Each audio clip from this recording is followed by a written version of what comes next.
The last chapter that we're going to discuss on computers in general is the chapter 3 on computer software.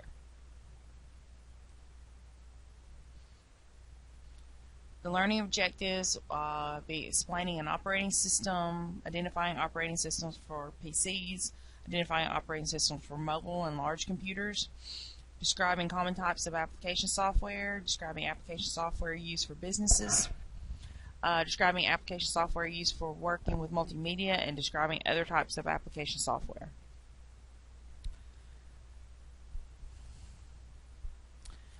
Alright, system software consists of the operating system and all its utility programs that control a computer and allow you to use it. These programs enable the computer to boot, to launch application programs, and to facilitate important jobs such as transferring files from one storage medium to another, configuring the computer to work with your hardware devices you have connected, managing files on your hard drive, protecting the computer from unauthorized use. All computers require software to operate and perform basic tasks. Without system software and application software, a computer is just a pile of hardware. You can't do anything with it if you don't have some type of software on there. Computer's operating system is a collection of programs that manage and coordinate the activities taking place within the computer. It is the most critical piece of software installed on your computer. The operating system is loaded into memory during your boot process, which is the first thing that occurs when you turn on the computer.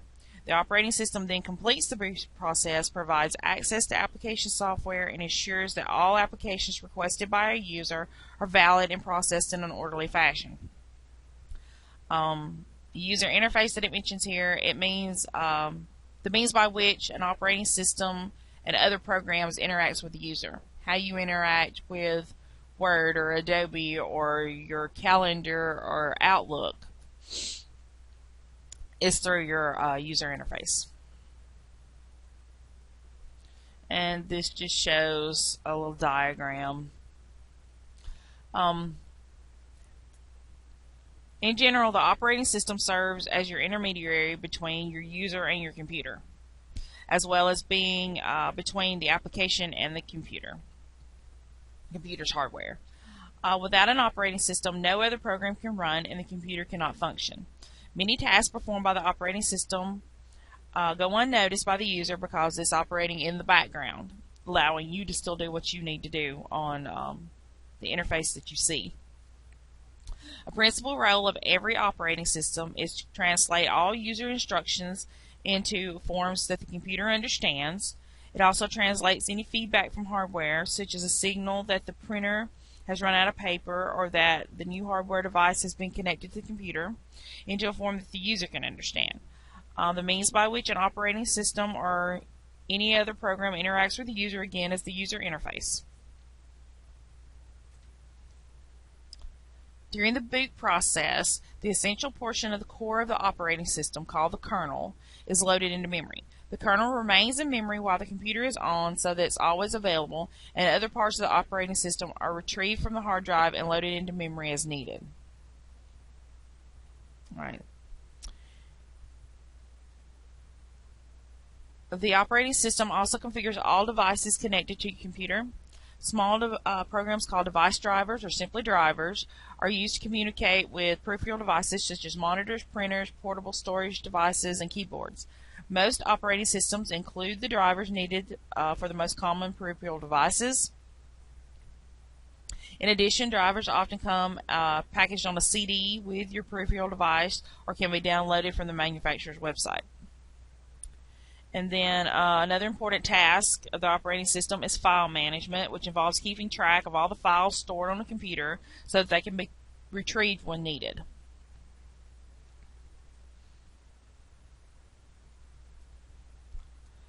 Alright, multitasking refers to the ability of an operating system to have more than one program or task open at a time.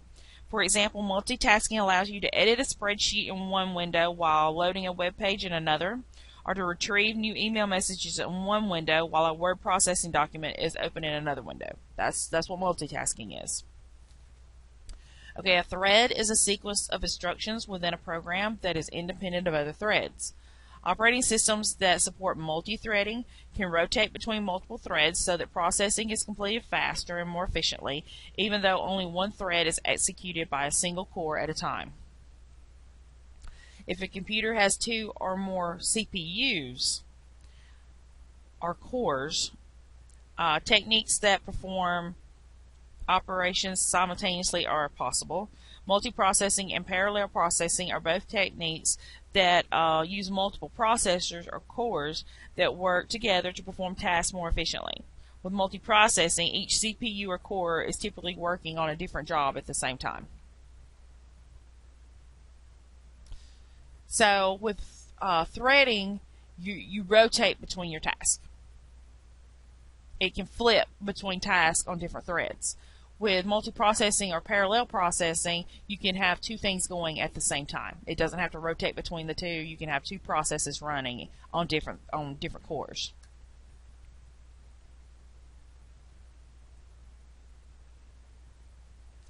All right. And because many programs are memory intensive, good memory management, which involves optimizing the use of main memory or RAM, can help speed up processing. The operating system allocates RAM to programs as needed and then reclaims the memory when the program is closed. Each additional running program or open window consumes memory. So remember that when you have 50 things open on your computer at one time, you're consuming memory, and that's why it slows your computer down. One memory management technique frequently used by operating systems is virtual memory, which uses a portion of the computer's hard drive that's set aside, and it uses it as additional RAM. When the amount of RAM required exceeds the amount of RAM you have available, the operating system moves portions of your data or programs from RAM to virtual memory, and then you access it through what's called a page file or a swap file, which is just your virtual memory area of your hard drive.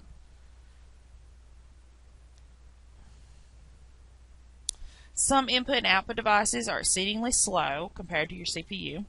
If the CPU had to wait for these slower devices to finish their work, the computer system would experience a horrendous bottleneck. To avoid the problem, most operating systems use buffering and spooling. A buffer is an area in RAM or on the hard drive designated to hold input and output on their way into or out of your system. The process of placing items in a buffer so they can be retrieved by the appropriate device when called is spooling. The most common use of buffering and spooling is your print spool. Print spooling allows multiple documents to be sent to the printer at the same time, and then one after the other they print in the background while the computer and the user are performing other tasks.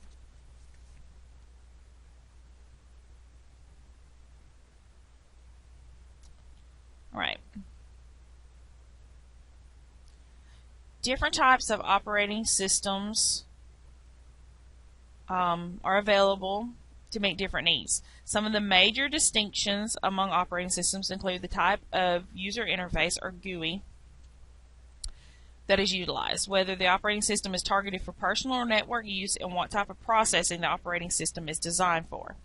Most operating systems today use a GUI, or graphical user interface, in which users can click icons or commands on the screen to issue instructions to the computer. The older DOS operating system and some versions of the Unix Linux operating system use a command line interface, which requires users to type commands to issue instructions to the computer. And here it shows you there on your right side of the slide a command line interface there at the top, where it's just a lot of white words on a black box, versus a more modern icon-centered interface, where you just click on different items to go to the applications or the area that you need to go on your computer.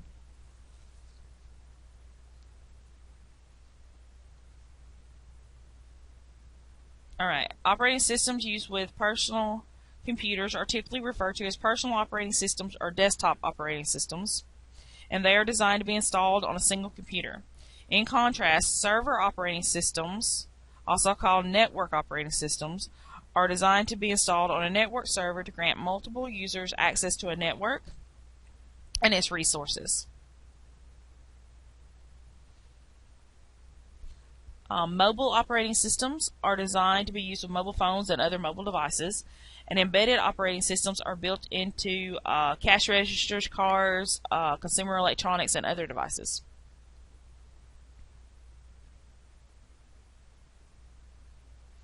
All right, operating systems for personal computers. You've got DOS, Windows, Windows Server, Mac, Unix, Linux, and we're going to talk a little bit about each one. So during the 80s and early 90s, the DOS, or disk operating system, was the dominant operating system for personal computers. DOS traditionally used a command line interface, although later versions of DOS supported a menu-driven interface. The two primary forms of DOS are PC and MS-DOS. PC-DOS was created originally for IBM PCs, and it's owned by IBM. And then MS-DOS was created for use with IBM-compatible PCs. Both versions were originally developed by Microsoft, but neither version is updated any longer. DOS is considered obsolete because it does not utilize a graphical user interface and does not support modern processing and processing techniques. Some computers, such as computers running Windows, however, can still execute DOS commands, and users can issue these commands using the command prompt window. And then there it just shows you an example of what a DOS command prompt window looks like. Alright, Windows has been the predominant operating system for personal computers for many years and holds about 90% of the market. Microsoft created the original version of Windows, which is Windows 1.0, in 1985, in an effort to meet the needs of users frustrated by trying to learn DOS commands. And then it shows you other versions there, 95 and 98. I think the first computer I got had Windows 95 on it. Windows NT, which is your first 32-bit version. Vista, which became available in 32 and 64. It doesn't mention XP, which is what a lot of you started on and used for years. I've only been upgraded to 7. I didn't do Vista, and I've only been upgraded to 7 a year, maybe a little longer. And then Windows 8, of course, is your latest version. Most of us are still using 7. Some people are still using XP.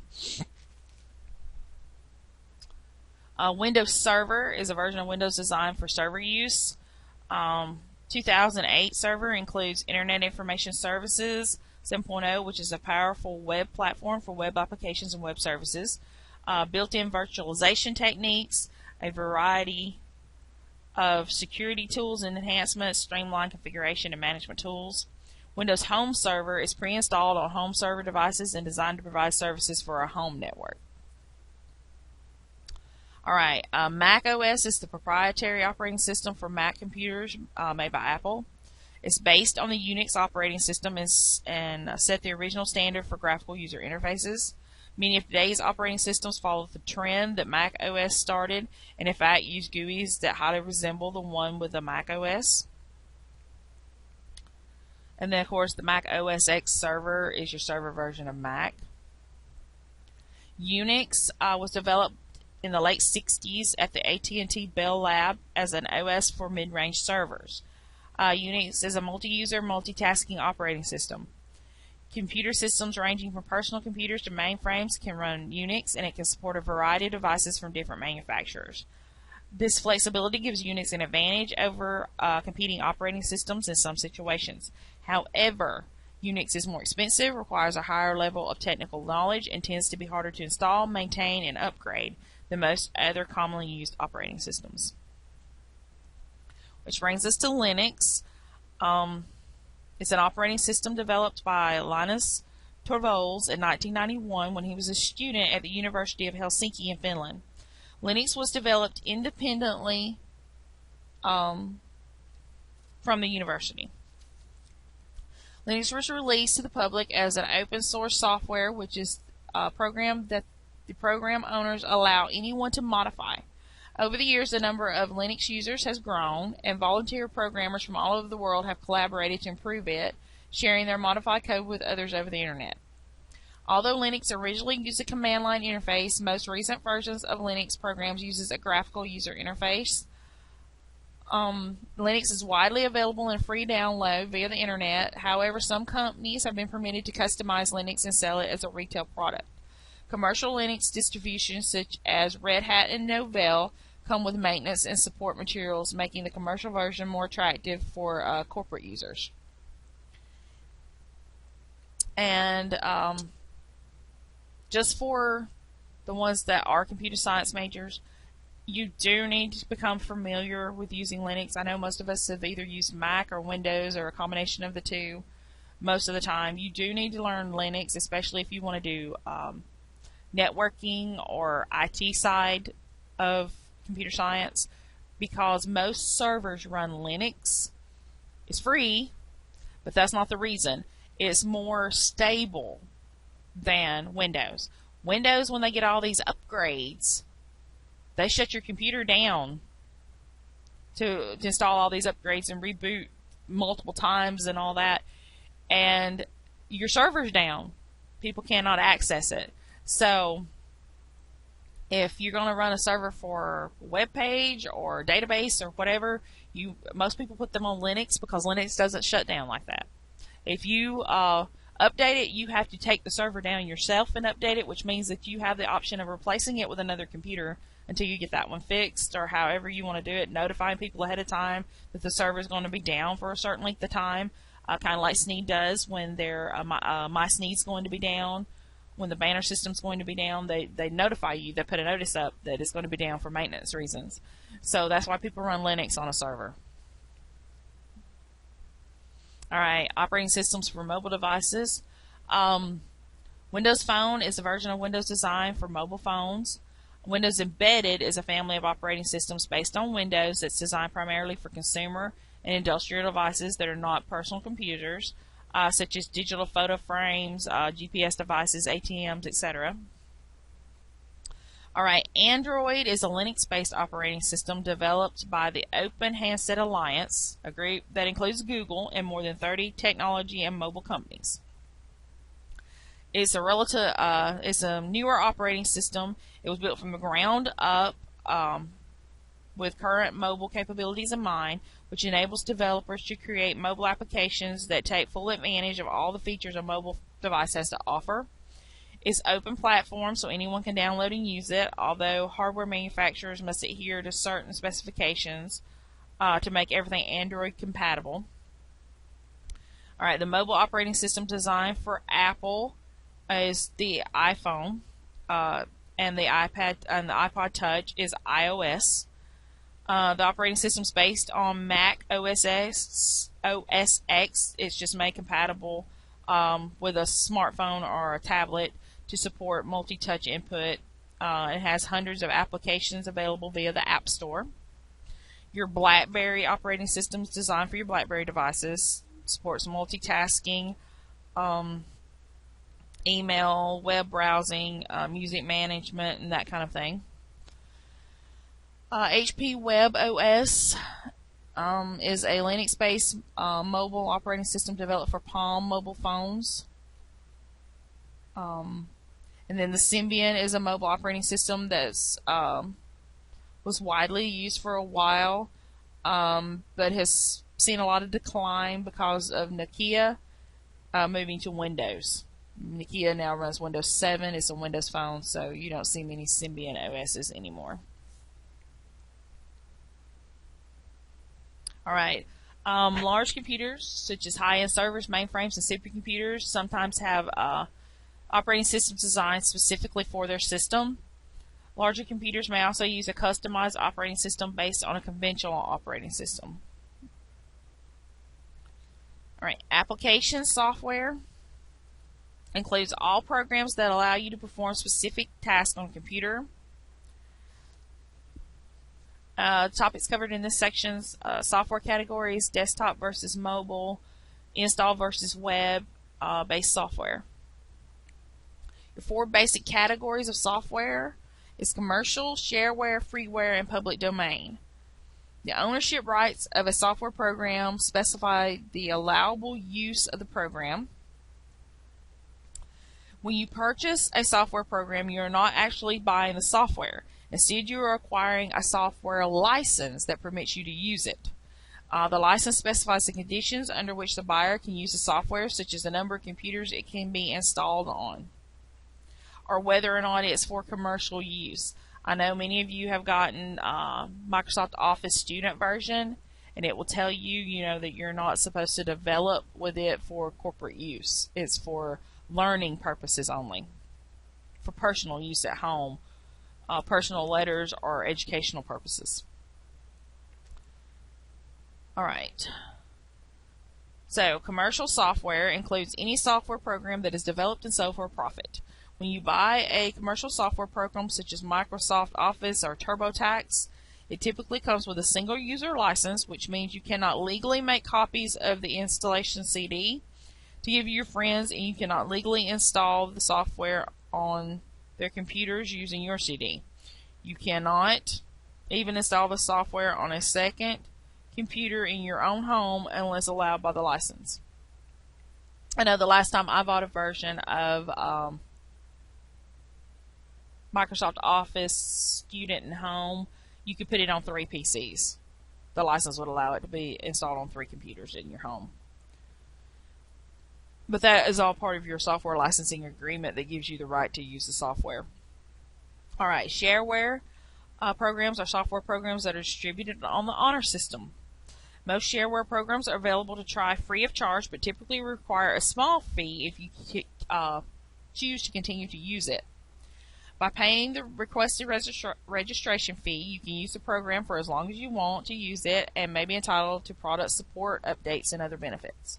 You can legally and ethically copy shareware programs to pass along to friends and colleagues for evaluation purposes, but those individuals are expected to pay the shareware fee if they decide to keep the product. And there it gives a couple of examples of some shareware products that they expect you to pay. WinZip, Image Shrinker, Deluxe Ski Jump 3, which is a game that's shareware. And it's free to evaluate, but they expect you to pay a fee or give a donation to the company if you decide to keep it. Alright, freeware are software programs that are given away by the author for others to use free of charge. Although freeware is available without charge and can be shared with others, the author retains the ownership rights to the program, so you cannot do anything with it, such as sell it or modify it, unless you have express permission by the author. Internet Explorer, OpenOffice.org, QuickTime Player, Yahoo Messenger, all of those are freeware products, but the author retains the ownership of it. Alright, public domain software is not copyrighted. Instead, the ownership rights to the program has been donated to public domain. Consequently, it's free to use, copy, modify, and distribute to others without any restrictions. Links is a text-based web browser. Pine, an email program, those are all public domain. Alright, mobile phones, iPads, and other tablets usually require mobile software, also called apps. These are software programs designed specifically for mobile devices. Install software must be installed on the computer before it can be run. If you simply download it without installing it, it's not on your computer. You have to actually go through the installation process before it is opened up on your computer where you have access to it. Installing can be either through a CD that comes with your packaged software at the store, or you can download an installer on the web.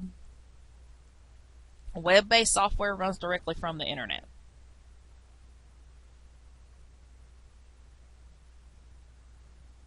They're delivered on demand via the internet, and you don't have to install it on your machine to be able to run it. Alright, sometimes related software programs such as a group of graphic programs, utility programs, or office-related programs are so bundled together as a suite, such as Microsoft Office Suite or Adobe Design Suite. Typical Office suites include a word processing software, spreadsheet, database, and presentation graphics software. Office Suite is what's going to be covered in this class. We are going to cover Microsoft Office. You cannot use Open Office for this class. You have to have Microsoft Office, either 2010 or 2013. It's been previously discussed. If you let me know you're using 2010, you can use it for Word, Excel, and PowerPoint. Everyone must use 2013 for access. But we'll get to that as we get to the other applications. Okay, so application software for businesses. Again, word processing, spreadsheets, database, and presentation graphics. Your word processing software allows users to create and edit complex text-based documents that can also include images and other content. I'm not going to go a lot into this because we're going to talk about each piece of Microsoft Office as we go. So just know what word processors are at this point. They allow you to create, edit, save, and print written documents such as letters, contracts, manuscripts, etc. Spreadsheets. We're going to use Microsoft Excel in this class. Is a type of application software used to create computerized spreadsheets. And a spreadsheet is a group of values and other data organized in rows and columns, and most spreadsheet programs have built-in web capabilities. They allow you to enter your data and perform complex mathematical calculations within the spreadsheet itself. Alright, we're going to use Access, Microsoft Access. A database is a collection of related data that is stored on a computer and organized in a manner that enables information to be retrieved as needed. A database management system, also called database software, which we're going to use Access, is a type of program used to create, maintain, and organize data in a database, as well as to retrieve information from the database. And then a presentation graphic is an image designed to visually enhance a presentation, typically to convey information more easily to people. Electronic slideshows are created with presentation graphics software and can be run on individual computers or presented to a large group using a data projector. We are going to use Microsoft PowerPoint. And most everybody in this class, when they answered the quiz, told me they knew how to use Word, they knew at least a little bit about Excel, they knew how to use PowerPoint. Access was the kicker that nobody knew how to use. So, based on that and some of the comments of what people would like to learn,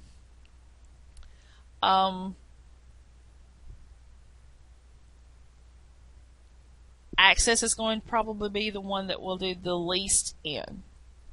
Once you know the basic functionality, you will do a couple of little databases and a couple of exercises, but we'll concentrate more heavily on the other three because they'll be the ones you guys will use the most unless you go into databases. And if you are, you're a computer science major and you'll get that in other classes. Alright, application software for working with multimedia. You have graphics software, audio capturing and editing software, video editing, media players, and then graphics for the multimedia and the web. Alright, a graphic is an image such as a digital photograph, clip art, scanning of a drawing, etc. And then multimedia is any application that contains more than one type of media. If it contains text, if it contains audio, if it contains video, if it contains clip art, it is a multimedia document if it contains at least two of those. Okay? Graphic software, also called digital imaging software, is used to create or modify images. You have painting programs, which could traditionally create bitmap images, which are pixelated. You have drawing programs, which create vector graphics, which use mathematical formulas to present their images. One of your most common graphic software packages, of course, is from Adobe. You have your Adobe Illustrator and Photoshop. Illustrator would be for vector graphics. Photoshop works with bitmap images. Well, it can work with either, but your Illustrator creates vector graphics. Okay, audio capturing for editing audio files. There's a lot of different ones. There's a lot of free ones. Let's see, a couple that's listed in your book is Sony Creative Software Sound, Forge Pro, Adobe Audition, Windows Sound Recorder, Apple Garbage Band. Those are some apps that can be used for audio capture and editing. Digital video can be imported directly into a video editing program, or you can create it through video capture on your computer. Some Adobe Premiere Express, Apple iMovie, Windows Live Movie Maker. Those are some video editing and authoring programs. If you guys are interested in this stuff, you can read it in the book. I'm not going to go in depth into this. I just want you to be aware that these are different types of application and software that can run on your computer. If you're interested in it and you read it and you don't understand something, you can contact me and let me know. Media players are programs designed to play audio and video files. Of course, you have Windows Media Player, you have iTunes Player, you've got Real Player. My guess is all of you have probably used at least one of these at some time. So you should be familiar with media players. And then be aware that graphics and multimedia software is often used to prepare items to be used on the web. Okay, other applications. You got desktop publishing, which refers to using a personal computer to combine and manipulate text and images to create attractive documents that look as if they were created by a professional printer. You've got educational software, which is designed to teach a skill. Entertainment software, such as games and simulations. Reference software, encyclopedias, dictionaries, atlases, cookbooks. You have note-taking software.